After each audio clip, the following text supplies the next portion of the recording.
So good afternoon. This is February the 11th, 2015, and here is day number 11 for CISG114, Section 1 Technology Night. This is week number 6, the week just before our Chinese New Year's. So let's get started.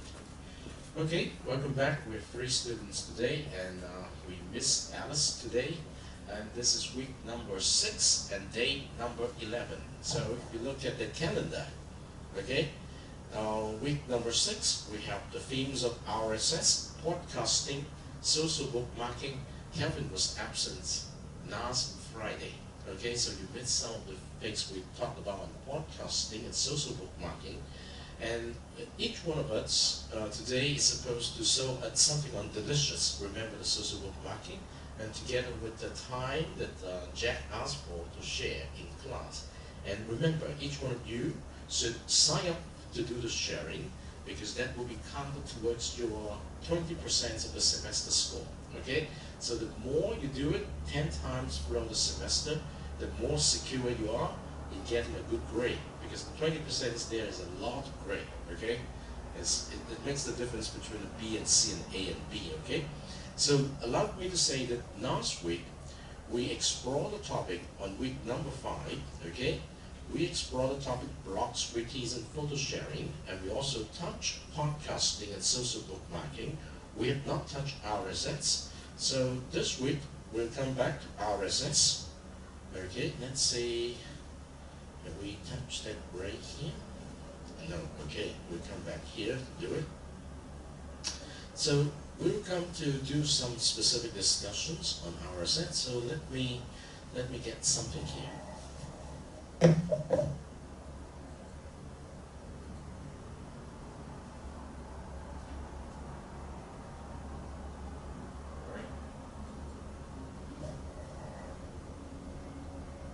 We will use this simple introductions first to get across to you the meaning of RSS. The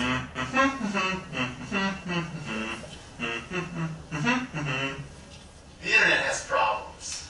Technomati says there's over 50 million blogs, and you can see it's going up. This is overwhelming. Today's show is about a new and efficient way to keep up with all this cool stuff that's happening on the internet. So I'm going to talk about 2 ways that you can keep up with what's happening on the web. There's the old slow way. Boo! Then there's the new fast way. Yay! Here's the difference between new and the old way. This is you, and here are your favorite websites. You log onto your computer, and you're looking for something new. So you go out to your favorite blogs. Is there anything new there? Nope. You go out to your favorite news sites. Is there anything new? Nope. Every time you look for something new and it's not there, you've wasted valuable time. This is the old way.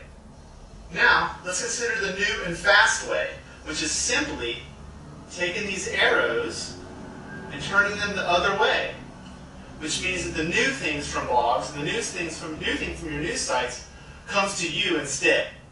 It's like Netflix compared to the video store. So what we're talking about is using a single website that becomes your home for reading all the new stuff that's coming from your favorite websites. There are 2 steps for getting started. The first step is you need a home for reading the new posts. This is a website called a Reader.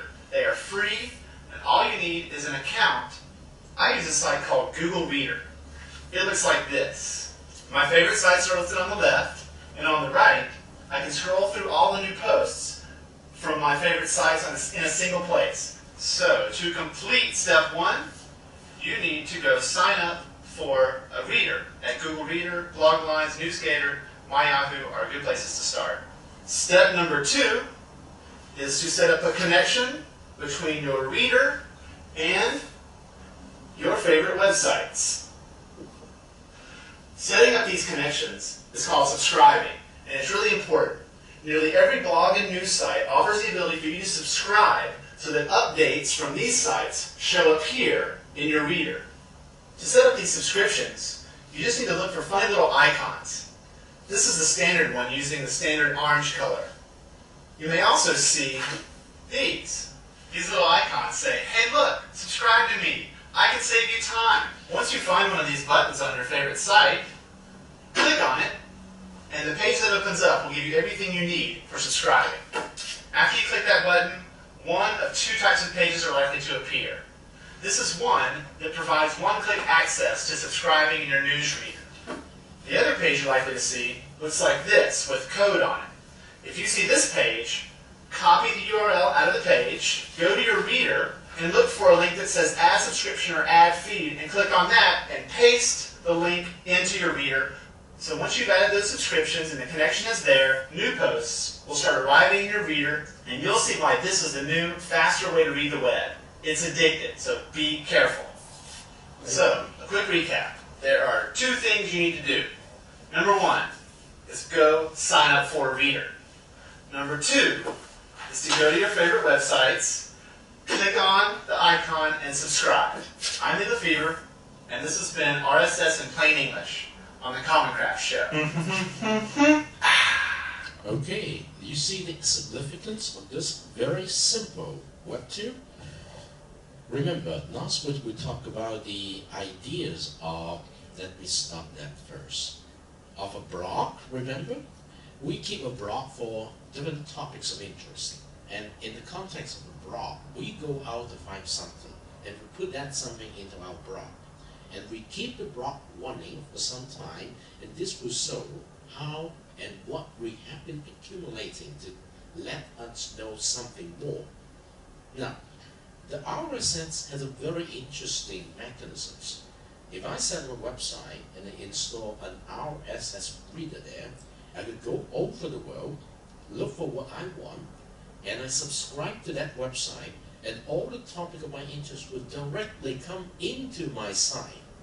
I do not need to go out to look for it. Okay? But it does not mean it makes no sense to go and look for something. I do it every time. But so much better.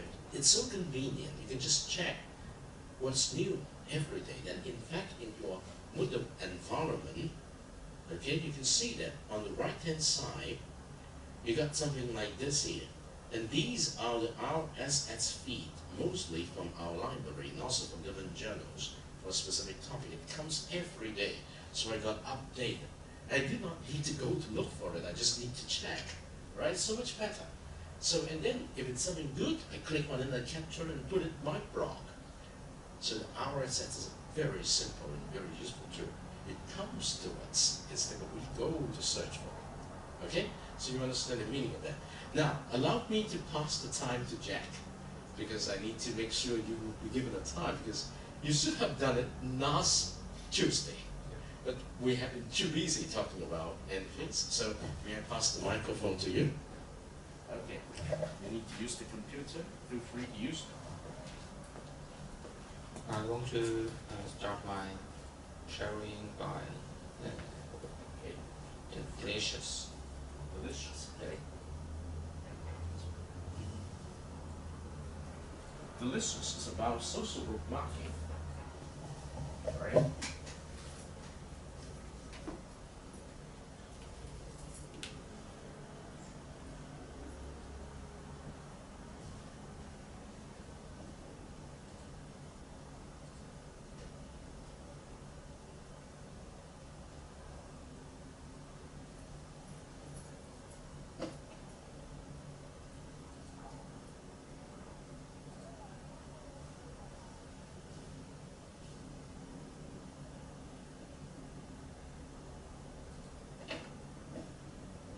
Put it in the search button and then search it.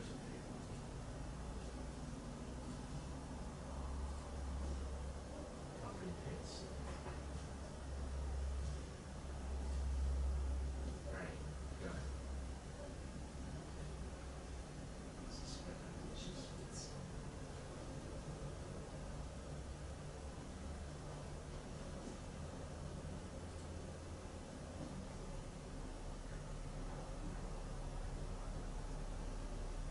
If I can see it correctly, this would be the second one. Yeah, that's the side.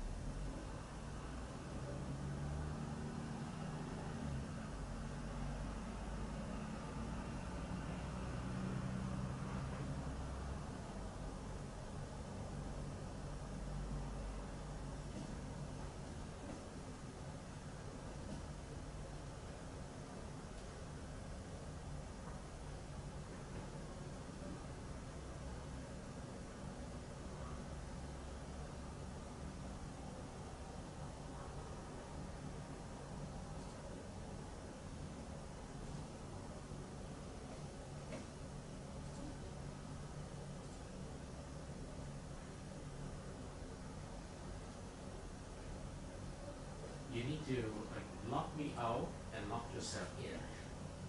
Yes. You need to lock me out first. Because it's you're using Google, right?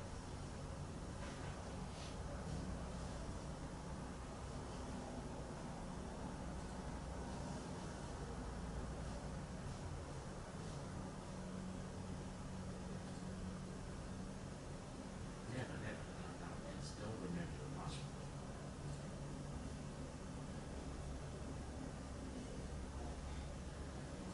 I guess the reason it's, let's say, you need to,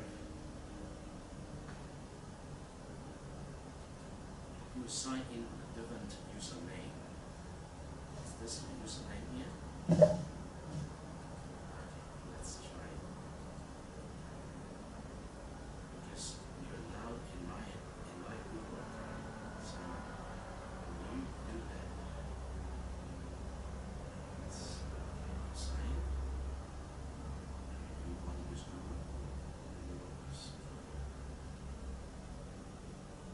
Because I'm here already. So you need to sign up first. You have an account. You just sign with your ID number here.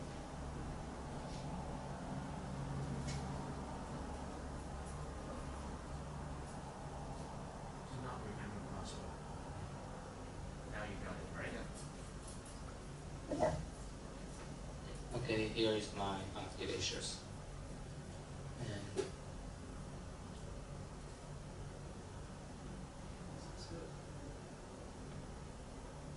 And I want to share something about the knowledge on the internet. Okay.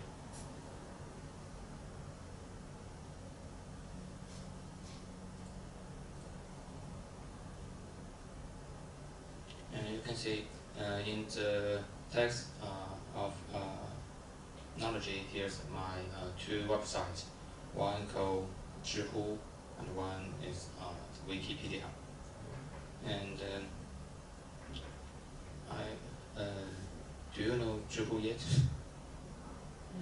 No? Okay. There's a website that you can ask a question and someone will answer a question. And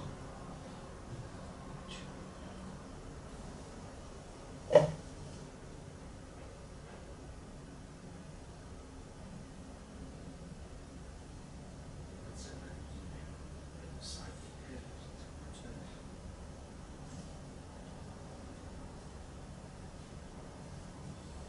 Now, do not wait before you do anything here. Yes. Go up, go up, go up. Go up first. oh, okay. Uncheck this, uncheck this. Okay. I do not want your I know. password to But it's not important. But because I Okay. remember the username and the password on my. Okay.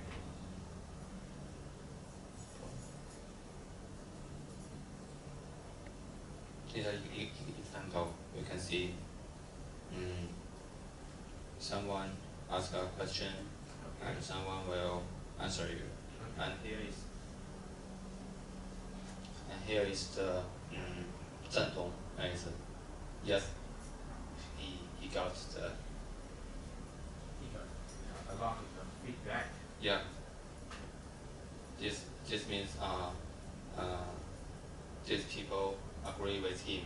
Okay, 32,000 people. Yeah, it's a lot of people. And you can see someone here will answer your question very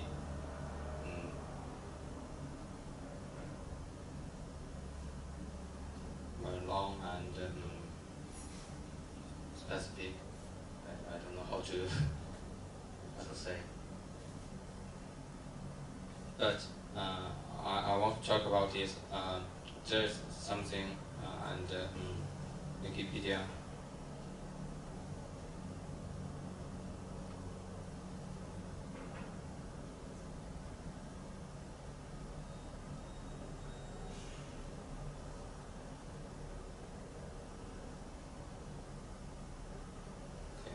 you can know almost everything in the world by the Wikipedia or something else website.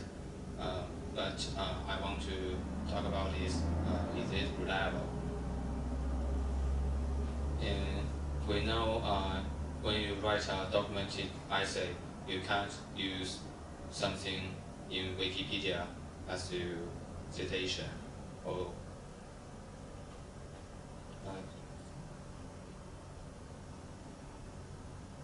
you can't just copy and paste this sentence to your essay, but you can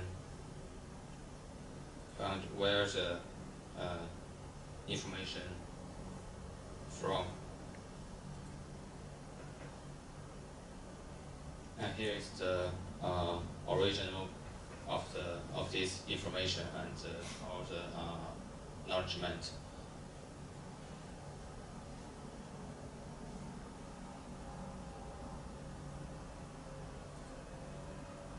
But sometimes, as the digital nation mentioned that we all use some tools on by the internet, but sometimes we can't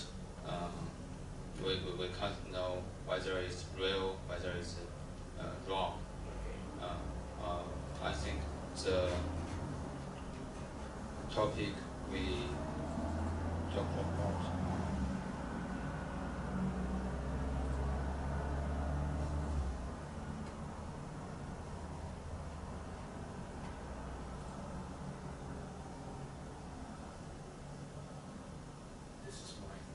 Oh, okay. You want to log into your site? No, I want to CISG114. Okay. It was. Yes. But remember, this is under my account. I know.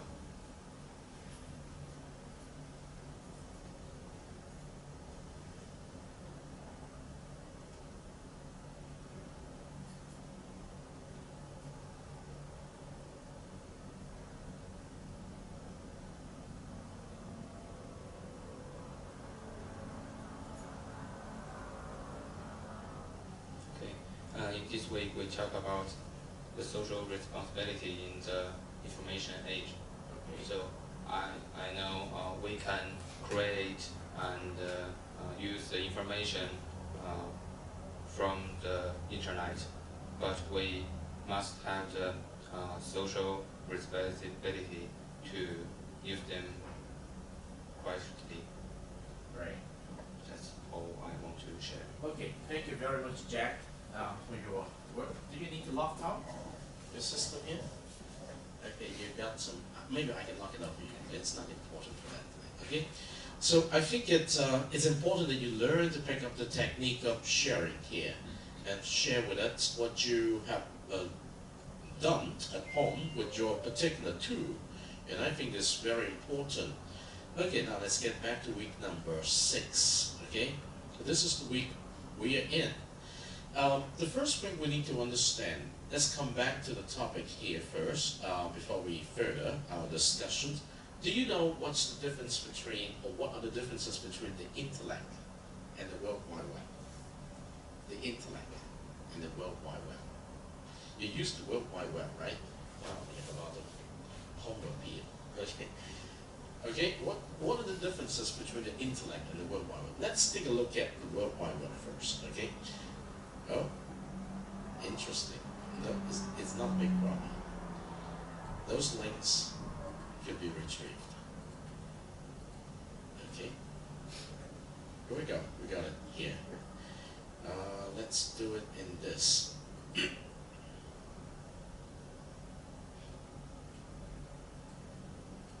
Listen. First, a quick message from Common Craft.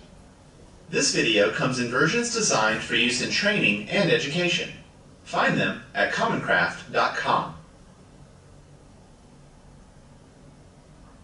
Have you ever wondered, when you visit a website, where those words and images come from? This is the World Wide Web in plain English. These days, as long as we have an internet connection, using the web is pretty easy.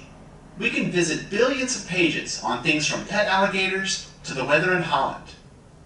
To help figure out how it works, let's pretend we can get really small, follow the wires, and explore what makes the web work.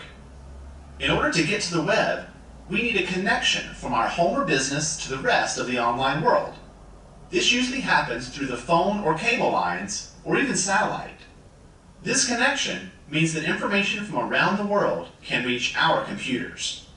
If we could see the connection, the information coming through it would look like little packets of code. It doesn't make sense to most people. We need a translator, something that turns the packets of code into words and images we see on a website. For this, we use a web browser. It translates the information and makes it useful to us. But that code has to come from somewhere, right? If we could follow it to its home, we'd see that it's coming from another computer. Not a regular computer, but one that's built to make web pages available. It's called a server. The words and images that appear on our screen live here in the server. If there was only one server, this would be simple. But there are millions of servers and web pages. We need a way to find a specific page on a specific server. We do this with web addresses. Each server and website has a unique one. As long as we have the right web address, we can visit a page on any server on the web.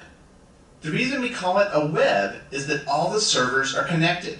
We can easily jump from one to the other using addresses via our web browser. And we don't have to remember all the addresses. Web pages use shortcuts or links, words and images we can click that direct us to page after page. These links create a web of connections that are easy to navigate. Together, this system makes up the World Wide Web. So, let's sum it up. To visit a website, we type in a web address or click a link. The information for the website lives on a server. It comes to us as little packets of code, and our web browser translates this code into words, photos, music, videos, and links that help us get things done. Yay! I'm Lee Lefevre of Common Craft, and this has been the World Wide Web in plain English. Do you need this for work? Find presentation quality, unbranded versions of all Common Craft videos at Common Craft. Okay, what's your impressions about the free W World Wide Web? Do you know how it works at this point? Okay, now compare what you got about the working of the World Wide Web with the internet. What's the internet? Any differences? Here we go. Maybe we go to this one.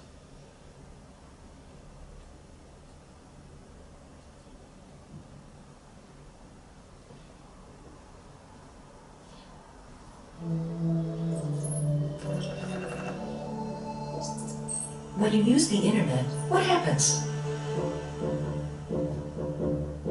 Whether you go online to chat with a friend, or send mail, or buy a book, or check the weather, watch a movie, or study the Peloponnesian War, it feels like there's one wire connecting you directly to the thing you want. But a billion other people are connecting to a billion other things at the same time. How does that happen? It's really about making agreements. Think of networking as a game. It only works if we agree to play by the same rules. Otherwise, it's not much fun. If you can get 2 or more computers to play together, you have a network. If your friend can do it too, there's another network. But if you both agree that your networks will play the same way, now you can hook the 2 together. You have an internetwork. The rules we play by are called the Internet Protocol. And as long as we all agree, we can keep adding more devices and more networks, until the whole world is connected. That's what the Internet is, a network of networks that share each other.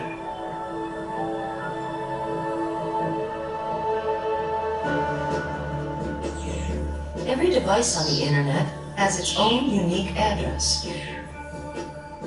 Anything you send via Internet is really just a message from one device to another. but it doesn't travel in one big block.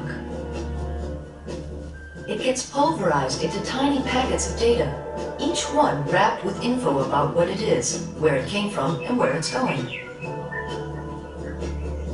This way, your one message can actually take several different paths to its destination. Then, by following the protocol, the receiving device knows how to put it all back together. The strength of the internet is that it's decentralized. With so many possible connections, there is no single point of failure. If one path gets overloaded or broken, your data just takes a different path.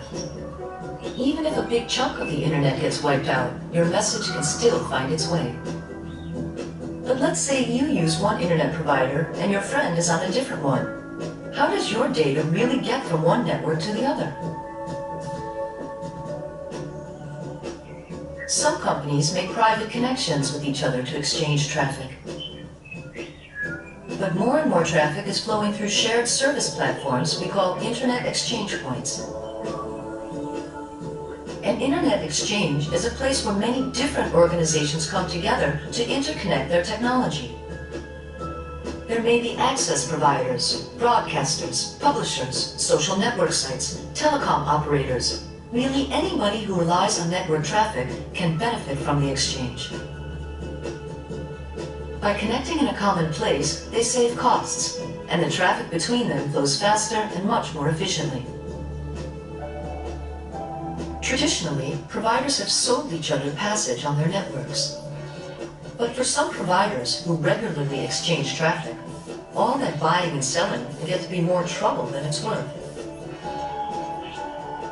Many of them saw that if they just agreed to meet each other halfway, then everybody's costs go down and the traffic moves more smoothly. Providers are able to make a single connection to the platform to exchange traffic with many participants. This way of doing things is called peering, and it's making the internet faster and more affordable for everybody. The exchange participants make deals with each other according to mutual benefit, so the peering system tends to regulate itself. It may seem like companies are giving away their services, but in fact, each is providing their part of the whole solution their customers need to most efficiently and reliably exchange traffic. The internet is open, decentralized, and totally neutral. Its intelligence lives at the edge, not in the core. No single organization controls it, and that's why it works as well as it does. By agreeing to cooperate, we all make the internet happen. And that's how the internet happens. Do you have a better idea of the basic differences between the internet and the World Wide Web? Can you really compare the two? Or what is the apple, the other is the orange? Looks like in each video you quite understand what they're talking about, right? It's easy to understand. But when you take a look at the video itself on how the internet works, is there any mentions of the World Wide Web? No, right? They actually did not mention any World Wide Web. And the World Wide Web, from the perspective of a piece of software, is just one part in the overall operations from the human usage point of view, the software, for us to get access to the data, the information that is put on the server, which is located somewhere in the internet. And there are millions upon millions of servers there for us to access the information. Okay? So you have to know the differences between the two from the way we're trying to explain to you what this means. Okay? Now let's try one more video that will tell you, let's see, this is a good one. Okay, let's go for this one first. I want you to look for mysteries of the internet. You likely use the internet for browsing the web, sending email, or playing online games. But have you ever wondered what the internet actually is? The internet is essentially a vast number of different computers and networks around the world. Every computer connected to the internet has a unique address, similar to your home's postal address. The internet ensures information flowing between different addresses reaches its destination as quickly as possible. Internet addresses are a series of numbers rather than the typical website names, such as www.widea.com, that you're accustomed to typing into a web browser. However, the internet has a built-in mechanism for translating every website name into its exact address, called an IP address. Your computer isn't likely connected directly to the internet, even if you have a broadband connection at home. Basically, all of your internet traffic, such as instant messaging or web browsing, must be translated into a format that can travel to your local broadband provider over telephone, cable, or other types of lines. Your broadband provider likely has multiple high-speed connections that connect it to the internet. Now let's put the pieces together. Suppose you open up a web browser on your home computer and type in a particular website's name.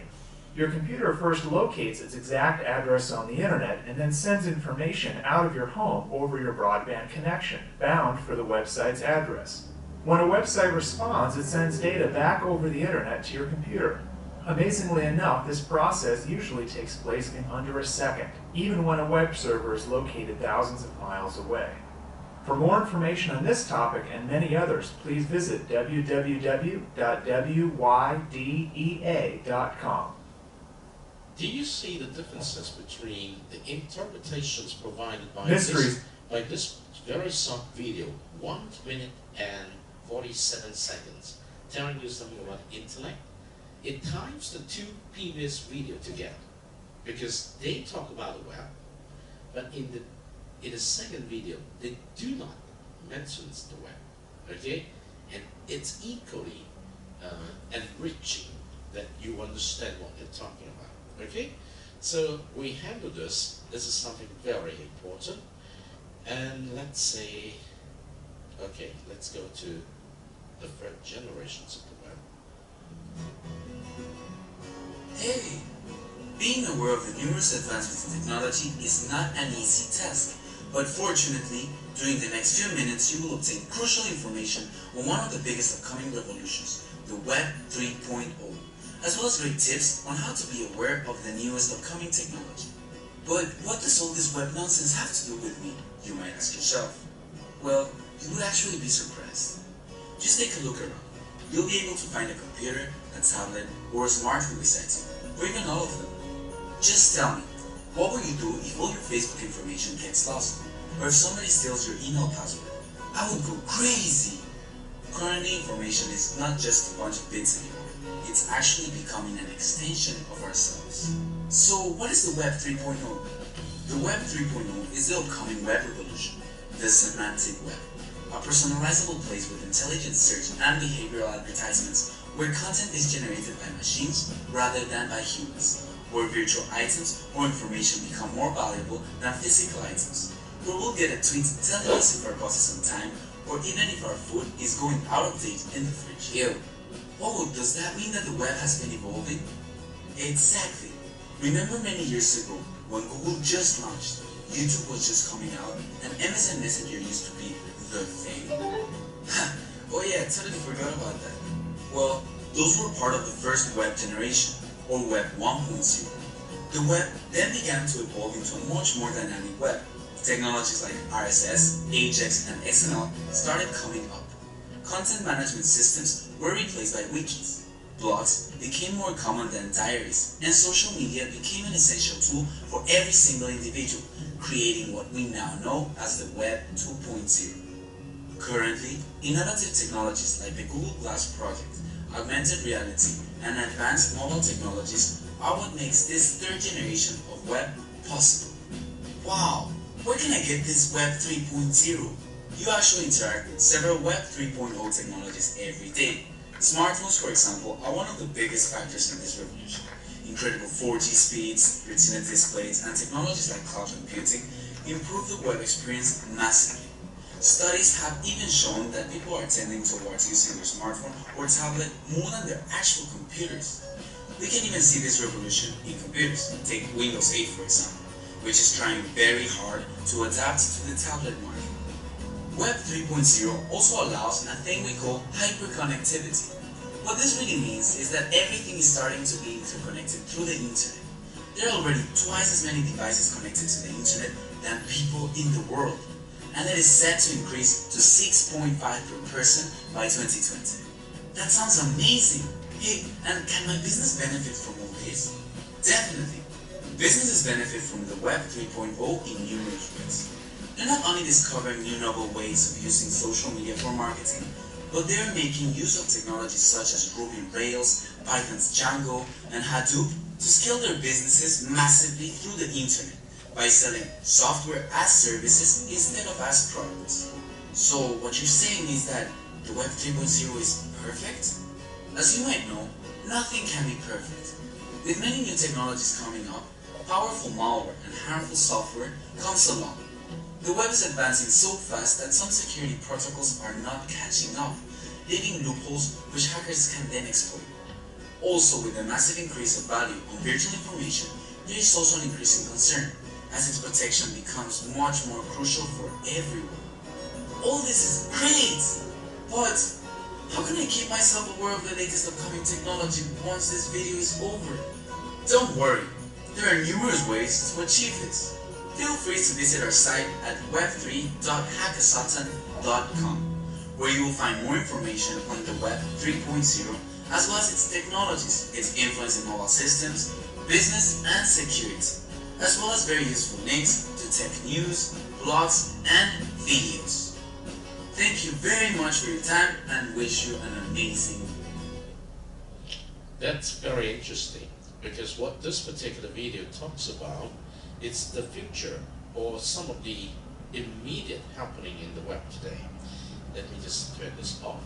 Looks like It's just 25 years since the World Wide Web was created. I need to stop then, because otherwise we're going to have some problem with It now touches all of our lives, our personal information and data swirling through the That is a very internet interesting on a daily dark web. basis. Okay, I will add this to the specific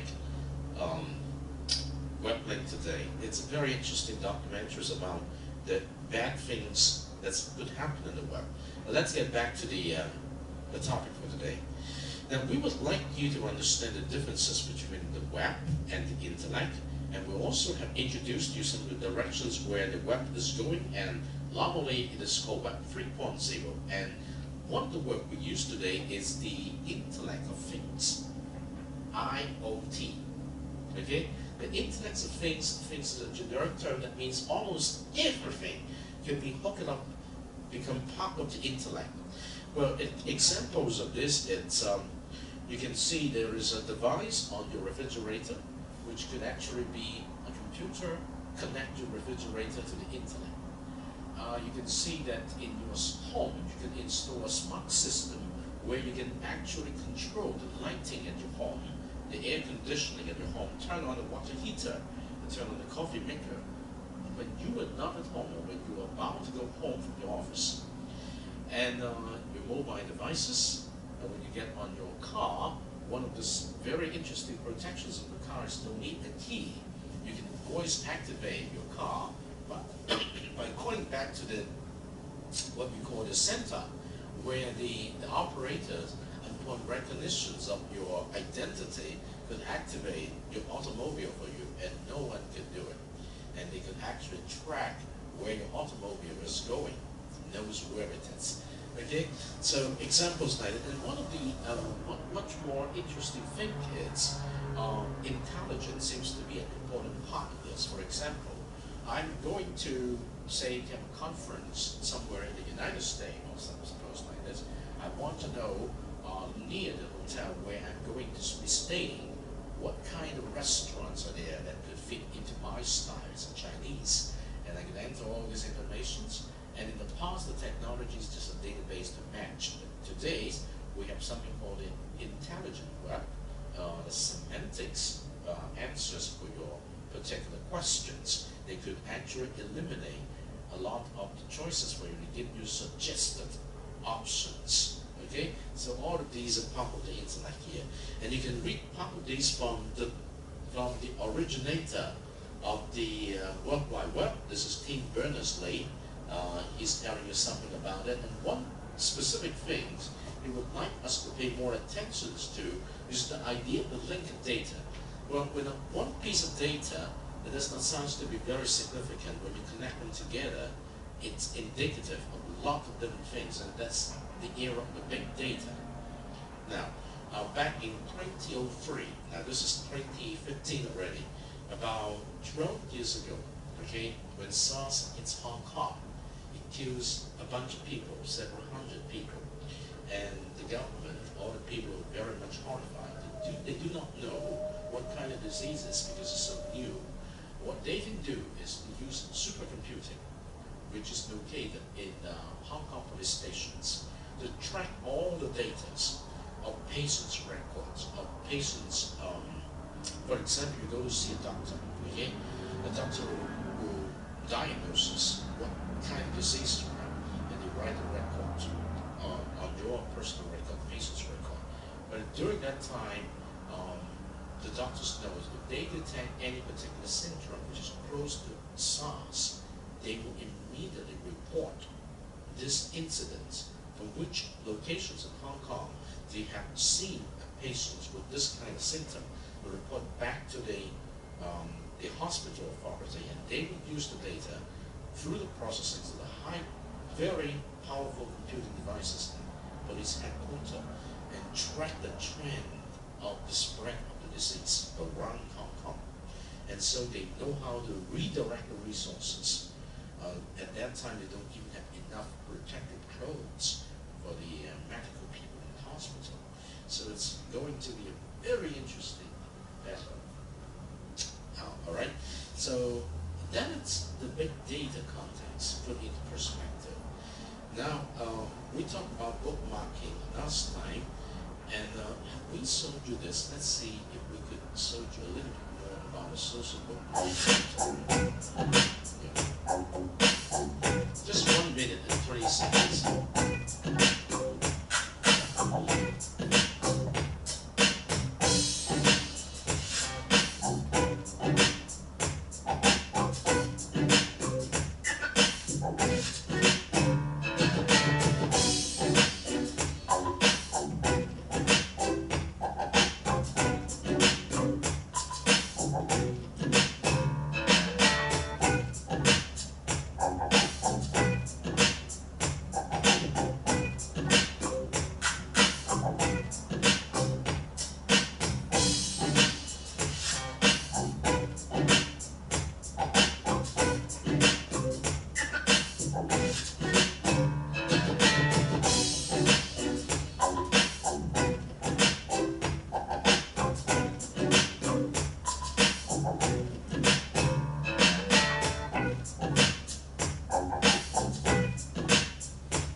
Check it out. They share about the knowledge on the diseases. Okay, this is part 2. Very good. I just want to show you this.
here last Friday, I've given you this tutorial to make sure that you understand something on social bookmarking.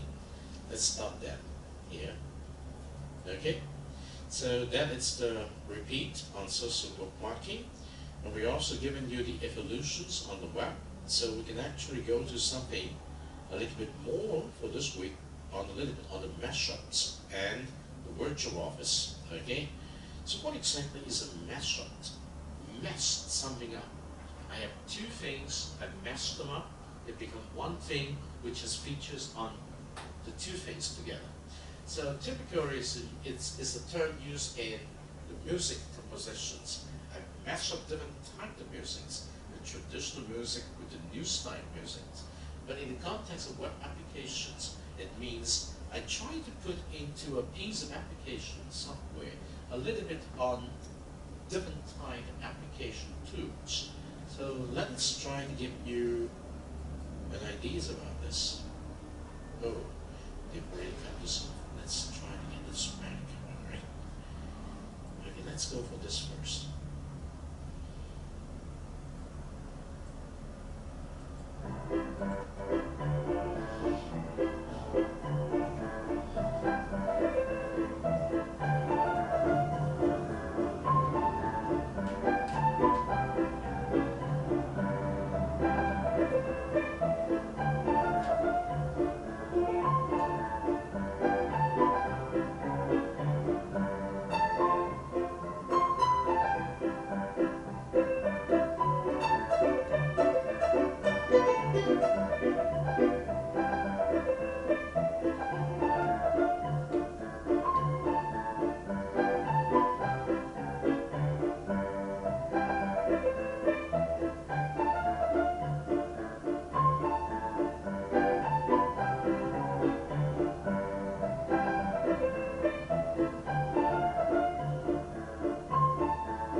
Now, if I ask you, let's stop that first, because now they have the ability to continue to play that, all right? May I ask you, first of all, the message of this particular video. What does it tell you? From the name, you know that it's called 21st Century Education's Remix. What's the message? In the video, you see that basically what they have used, some kind of, a couple of slides, looks like animations, and then when you read the message, which is mostly the textual message there, you heard some music, right? And the music seems to be light, representing the message is very soft, but it's repeated. Okay, so repeatedly, the message comes up. Have you noticed the real meaning of those soft messages? And some of the pictures there. Okay, so it's a typical, I think it's quite indicative of some of the best applications today. Let me see if I could give you this one now. Yeah, that's very good.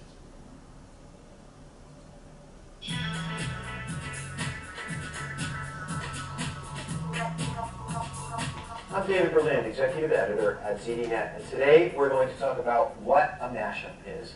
Mashups are a really cool new breed of applications, but to understand them, you only have to look back to history and look at your existing computer, and it's a very good model for what mashups are. So here's your computer, and it's running an operating system like Windows. Now, operating systems are really nothing more than a collection of APIs, or application programming interfaces, that developers use to build their applications. And it's also a user interface. For example, the keyboard and the mouse that you use to get at the different applications.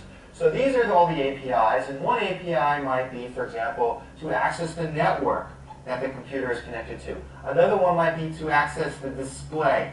These APIs make it a lot easier for developers to build their applications. In the old days, developers used to have to say where every dot had to be placed on the display. Today, they only have to say, give me a window from this coordinate to this coordinate, and suddenly, magically, the window appears. Those are what APIs do. They do all of the heavy lifting. Maybe you have to access the file system. So you've got all of these APIs here, and this is pretty much the way a computer works. You have your display here, and you've got an application running in a window over here, and the guy who developed that application usually taps about 3 or 4 different APIs, maybe a bunch more, to build that application. Now, this is the way computers have traditionally run over the long term. But now let's replace Windows, the operating system, with Internet. Okay? And as it turns out, we have a bunch of companies now providing these APIs. So, for example, we have Yahoo providing an API. We have Google providing APIs. There's a company called EVDB. It's a database of events that are about to take place, and it tells you where and when to go sign up for those events. There's also Amazon and eBay. There's a company called Technorati. All of these different companies are putting APIs on the internet that internet developers can access. Now, let's say you're an internet developer and you access the API for where crimes took place in your neighborhood, and you access the Google Maps API, and you put them together, and you get a map that shows you where each of the crimes took place in your zip code. Well, that's a mashup, because the developer is taking APIs from multiple websites and merging them or mashing them together in a way that forms a new, cool, innovative application that was never before on the web. Now, what's happening is more APIs are showing up in this direction, and we're seeing more of these mashups that tap these different APIs show up too. All of these different mashups are showing up at a rate right now of about 2.5 mashups a day. Over time, this is going to go up to about 10 mashups a day, probably within the next year by 2007. 10 mashups a day. One of the reasons that they're going so fast is because they're easy to develop. You don't have to be a C programmer to tap your creativity and create something cool and innovative, like a map of where all the recent crimes took place are, or where all the open parking spaces are, something that a company called Parking Karma does in the Bay Area of California. Or maybe you have a map of where all the singles are in your neighborhood. You want to meet somebody. That actually exists too, from a company called Frozen Bear. We have all these different mashups showing up, new APIs coming online all the time, and pretty soon the growth of this ecosystem is going to outstrip the growth of any previous operating system-based ecosystem that ever existed before. Windows, for example, you had to be a programmer to build applications for it. Linux, Macintosh, doesn't matter. This is the fastest growing application ecosystem in the world today. It's going to only get faster, and the great thing about it is you don't have to go through anybody to put a new API on the internet. For example, before, with Microsoft's Windows, you had to go through the Director of Product Management of Windows to get a new API added into Windows. Same thing went for Macintosh. Now, you could add an API to Linux because it's open source, but it wouldn't be generally available to all developers. The advantage here is once you add an API to the internet, and you don't have to go through anybody to approve that, then it's available to all of these developers. Doesn't matter which mashup they're developing, all of them can access all these different APIs, and it'll just fuel more mashups. The more mashups we have on the internet, the more internet users are going to get used to seeing them as the new breed of application. And the more users see those as a new breed of application and start using them, the more developers are going to start adding applications into this ecosystem. It is the fastest growing ecosystem on the internet. You'll be hearing a lot about mashups over the next couple of years. Stay tuned. Okay. I think we need some annotations to help you understand that. Okay, so basically the development of this kind of applications today is based on selecting what to use from the providers. An example of these, Yahoo, Google's, Amazon's, a lot of these, and provide many beautiful things that we can actually use to develop something. And in the context of this gentleman's introduction, this for the mashups, it's providing a platform, more than one platform for us to use to create something of use for us in our contemporary world. Okay, now you can continue to read some of this, for example, the videos which follows. The good things about this is today you can always read more video than just one. They will select related video and provide to you, and you don't like it, just stop it. Another thing that I would like to mention today, which is actually a topic on first day, is the ideas of the virtual office. Now, virtual office, what does it mean? We know what is meant by a physical office. Physical office, just like a classroom, it's a physical classroom, you come here to attend classes. But if I say there's a virtual classroom, what does it mean? Maybe you don't need to come here physically. You just will stay where you are, maybe at your housing room, or maybe at your home, or maybe at the library with a particular laptop. And then when it's time to go to class, you just go online, go to the Buddha environment, and turn on the screen and say, I'm here. And I can see your face right there on the computer screen, and you are listening to the lecture. And I may not have to come here. I can sit on my desk and say, okay, here we go. Let me just check attendance first. I see all the 4 guys' hats here, so everybody is present. So first, let's go to the Buddha environment, and I provide a short video of today's introductions.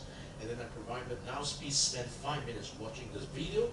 You can watch it again during the discussion time, but when it's time for you to discuss, make sure you come to the forum. Type something in, okay, to provide your feedback, and then let's look at everybody's feedback and see if you understand the idea. And then suggest a video to watch to discuss your idea. You can use 1 hour alternatively among different students, and you could be physically from different area, but we virtually together. Now, what is meant by a virtual office? Well, actually, this is what happened in IBM. IBM actually, about 10 years ago, if you watch the Digital Nations documentary, they built big complex in order to host the employee from around the world. But it turns out that no one go there anymore because the vice presidents had already invented a virtual way for them to meet together. And every day they meet virtually in a second-like environment where you've got to be there so as to activate your avatar. Okay? And whatever you said is actually spoken by your avatar, and everything is captured. As an immediate records of the meeting, of discussions, and your presence will be kept track of online, and what you do will be produced. If you say that I'm supposed to produce a document today, we will see your document online and everybody can download it. So the base of the trend like this is in a very interesting environment that no one is going to do physical complex. In that case, do we need a new big campus? Okay, well, we do need it because we need physical interactions. But in some sense, a lot of the things we could go fully online, branded. That means part of the time online, part of the time we interact physically, or in a very traditional case, fully physical face-to-face interactions. Okay, and in this course we are actually doing branded. You go home and you come to the web environment, you can watch the class lecture, you can read the resources, and you submit homework there, and then we come to the class like this. But in the context of a virtual office, it's a little different. Okay, suppose I would like to set up my own business. Okay, I know that it's very expensive to hire someone, let alone the amount of money I need to use to rent an office. Okay, so what can I do to save? Well, I could rent some office which is provided by the government free of charge to me. In Macau, we do have this facility. Or I could create a virtual office, and then I rent part of the physical office as the front end to receive parcels, mails, because you need to have someone who's going to send you something physically. So you need a front-end office, but this could be rent as part of the overall service, and all the service could be done virtually through different virtual assistants. Instead of hiring someone to do it, you create a avatar, a virtual assistant. Let me just show you a virtual assistant here, okay? That is very interesting.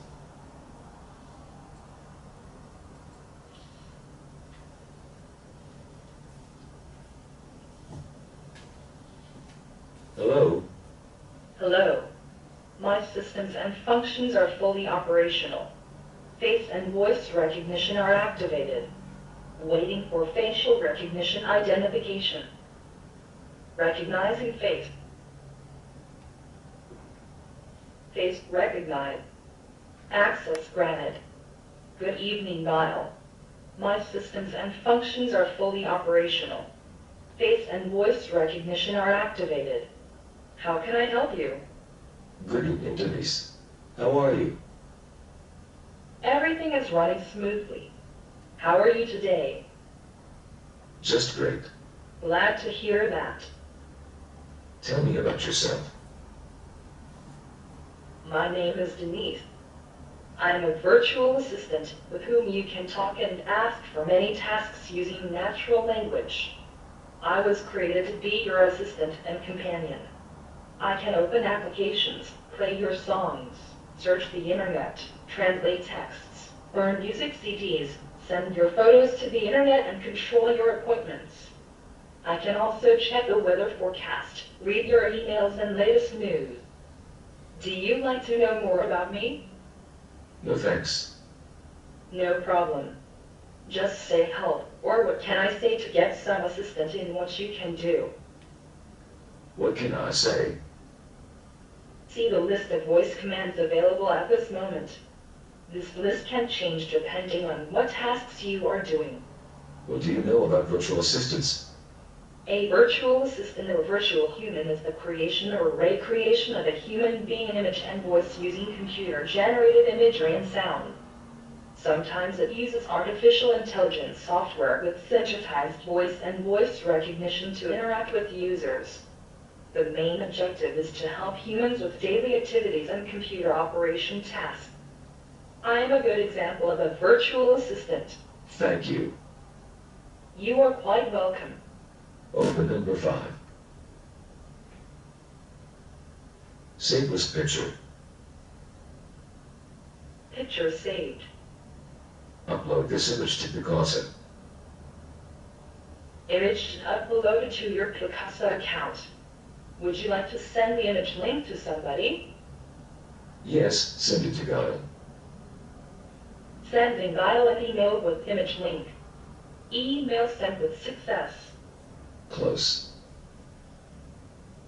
Remember Nicole's phone number is 887311212. Okay. I will remember Nicole's phone number. What is Nicole's phone number?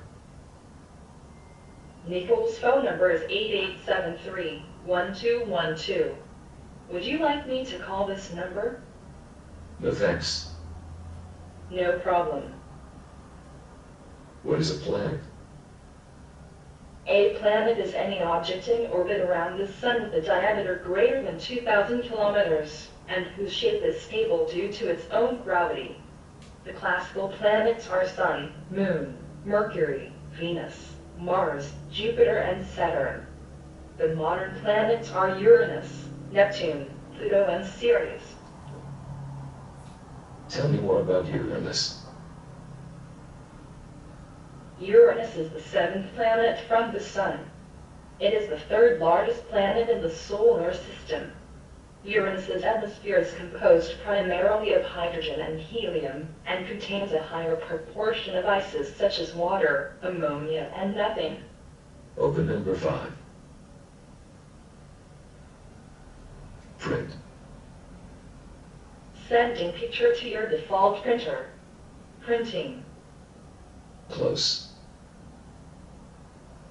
Who was the 4th President of the United States? Searching. The 4th President of the United States was James Madison.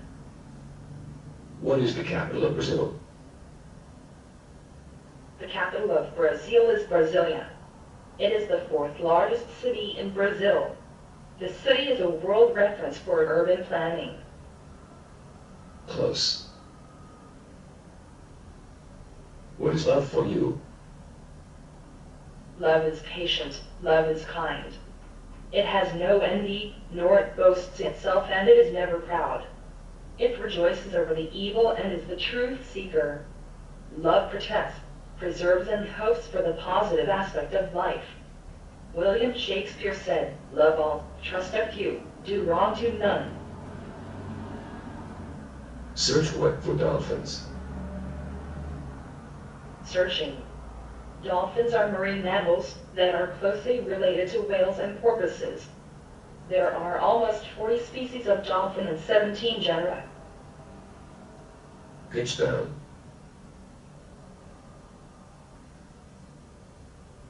Pitch down.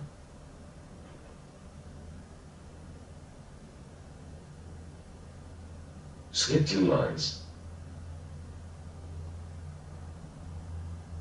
Close. Close menu.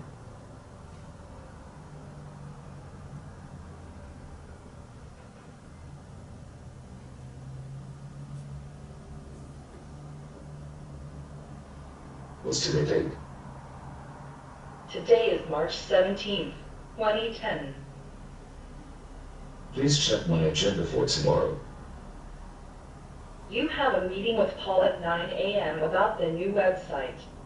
You will have lunch with Anna at 1 p.m. You have a conference call with Professor Andrew about the new noise-canceling microphone. Also, don't forget you need to do some groceries. You run out of sugar and coffee. Don't worry.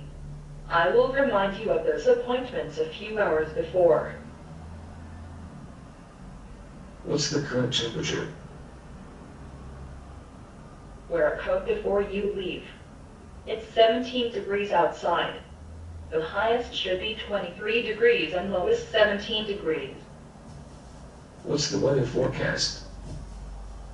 We will get some rain Saturday, so take your clothes with you. This is the 4 days weather forecast.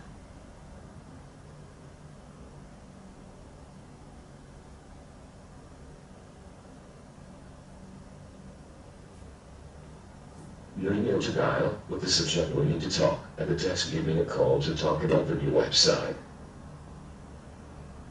Preparing new email to dial.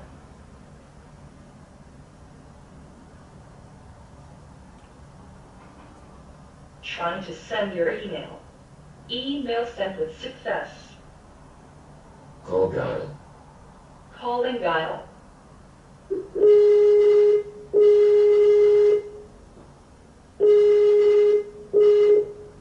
Hi, my friend. Glad to talk to you. What's up? Skype dial. I need to talk to you. Skype message sent with success. No to Twitter post. Denise will start beta test soon. Message posted to your Twitter page.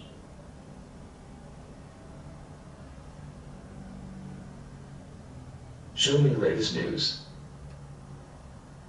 Showing news on side tab. Open number 6.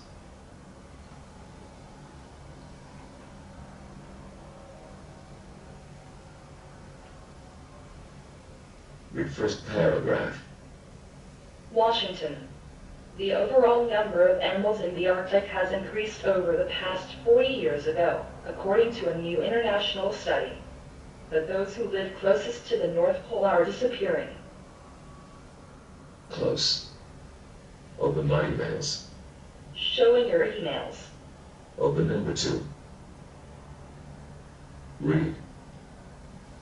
Give me a call to talk about the new website. Search images from the movie editor. Searching.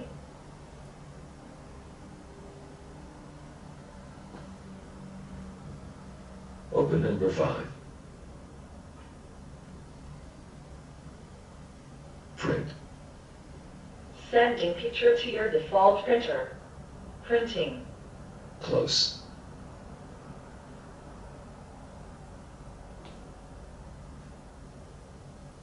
Okay, now we're going to stop here. I do not know how you feel, okay? The reasons why this is important is because the technologies today, including the use of artificial intelligence, or better say intelligence applications, okay, has done something very amazing. It's a personal assistant. Well, if you remember when you watched the Iron Man movie, okay? Have you ever watched the Iron Man movie? So the great assistant to the Iron Man himself is his computer. And the computer is able to do whatever it is connected to, okay? So a couple of weeks ago, if I correctly remember that, it's one guy who's quite famous, maybe it's Stephen Hawking. Yes, it's Stephen Hawking, the very famous physicist from England, the paralyzed guy who's sitting on a wheelchair and uses breathing to communicate, said it's going to be very dangerous for humans to continue the explorations of artificial intelligence. Someday, we might not be able to handle this big, complicated things here. Okay? And when you look at the video just now, the kind of ability built into the virtual assistant is amazing. Read, search, do some chores, just like what we've been doing using a computer. And most of all, it had certain human characteristics. All right? And over there in Japan, they're building physical robots, okay, which can actually do something for human. And recently, the robot has been done in such a way they could dance a lot, they could write, they could play kung fu, and now they're doing human surgery and wrap the whole robotic up in terms of human skin, something like that. Okay, so it's not fictions anymore. Our technologists today have really reached to this kind of horizons.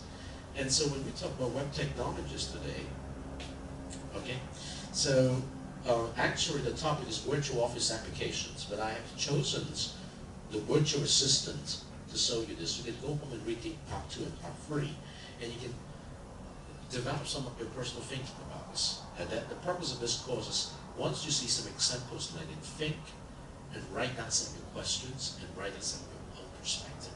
Okay? So I think that's it for today. We're running out of time, but we have one more class on Friday before we enjoy the Chinese New Year's holiday. If you want to sign up for Friday's class to share, make sure you do a response on last week, on week number 5's call for sharing. Okay, for those of you who have already done sharing tonight, Jack, in this week's public discussion forum, leave the message that you did your sharing on day number 11 on February the 10th, and about what, say, delicious social bookmarking, and capture the YouTube video link there, because you will find it by this evening, and from which minute to which minute. So you need to keep that record on to this week's public discussion forum, and towards the end of the semester, you just capture it and put it in your portfolio, and that will be a record to earn you points. Okay? All right. So it's very amazing. All right. So that's it for today. The CISG114 Section 1 Web Technology and Life on February the 10th, 2015. Until this Friday, stay in tune.